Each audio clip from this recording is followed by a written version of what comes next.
Hello friends, welcome to my channel. శ్రావణ మాసం వచ్చేసిందండి. కదంబం పూలు ఇవి అమ్మవారికి చాలా ఇష్టం. అది కూడా శ్రావణ మాసంలో ఒక్కటి దొరికినా సరే మనం తీసుకెళ్ళి పూజించుకుంటే ఎంతో మంచిదని చెప్తారు.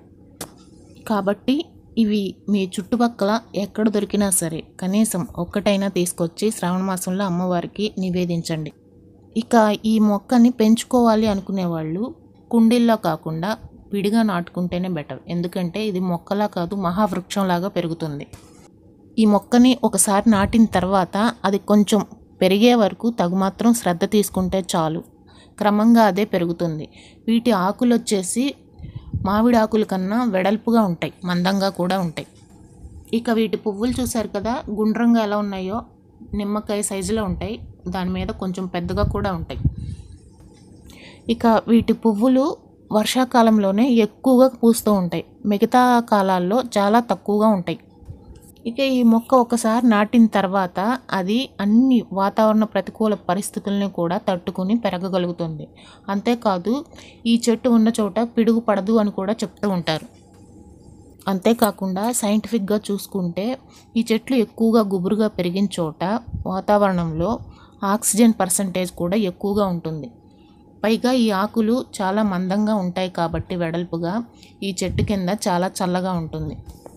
అందువల్ల ఎక్కువ ఖాళీ ప్రదేశాలు ఉన్న చోట లేదా రోడ్లకు ఇరువైపులా ఈ మొక్కల్ని కనుక నాటుకుంటే వేగంగా పెరుగుతాయి కాబట్టి అతి తక్కువ కాలంలోనే ఒక సుందరమైన వనంలాగా మారిపోతుంది.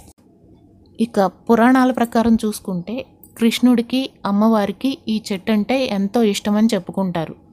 అందుకే దీన్ని అన్నా చెల్లెల చెట్టుగా కూడా పిలుస్తారు.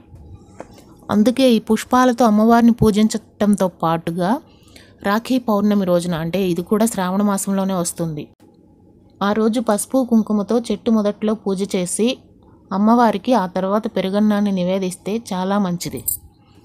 ఇక ఆరోగ్య ప్రయోజనాల గురించి చూసుకుంటే ఈ చెట్టు యొక్క ఆకుల నుంచి తీసిన రసంతో చర్మం మీద గాయాలు కానీ వ్రణాలు కానీ ఏవైనా ఉంటే వీటిని పైపూతగా పూయాలి పసర్ని, అప్పుడు చాలా తొందరగా గుణం కనిపిస్తుంది.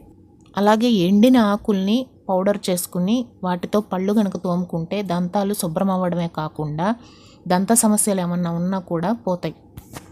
అలాగే తీవ్రమైన విషజ్వరాలతో పీడింపబడేవారు లేదా దీర్ఘకాలిక అనారోగ్య సమస్యలు ఎవరైనా ఉన్నవారు ఈ కాయల యొక్క గుజ్జుని క్రమం తప్పకుండా తీసుకుంటే వ్యాధి నిరోధక శక్తి పెరగడంతో పాటు ఒంట్లో ఉన్న మలినాలన్నీ బయటికి పోయి క్రమంగా ఆరోగ్యం కుదుట పడుతుంది. అంతేకాదు ఈ చెట్లు ఎక్కడ ఉన్నా కూడా ఆక్సిజన్ పర్సంటేజ్ బాగా ఎక్కువగా ఉంటుంది కాబట్టి ఇది పర్యావరణ హితం. అదేవిధంగా చల్లగా మారటం వల్ల ఈ చెట్లు ఉన్న చోట ఎక్కువగా వర్షాలు కూడా పడతాయని చెప్తారు. ఇన్ని ప్రయోజనాలు ఉన్నాయి కాబట్టి ఈ మొక్కని సాధ్యమైనంత వరకు వీలైన వాళ్ళు పెంచుకోవడానికి ట్రై చేయండి. సో ఫ్రెండ్స్, చూసారు కదండి వీడియో. ఈరోజు మన వీడియో ఇది. ఈ వీడియో మీకు నచ్చిందని అనుకుంటున్నాను. ఈ వీడియో కనుక మీకు నచ్చినట్లయితే లైక్ చేయండి, షేర్ చేయండి. ఇలాంటి వీడియోస్ మరిన్ని చూడాలంటే వెంటనే మన ఛానల్ని సబ్స్క్రైబ్ చేసుకోవడం మాత్రం మర్చిపోకండి.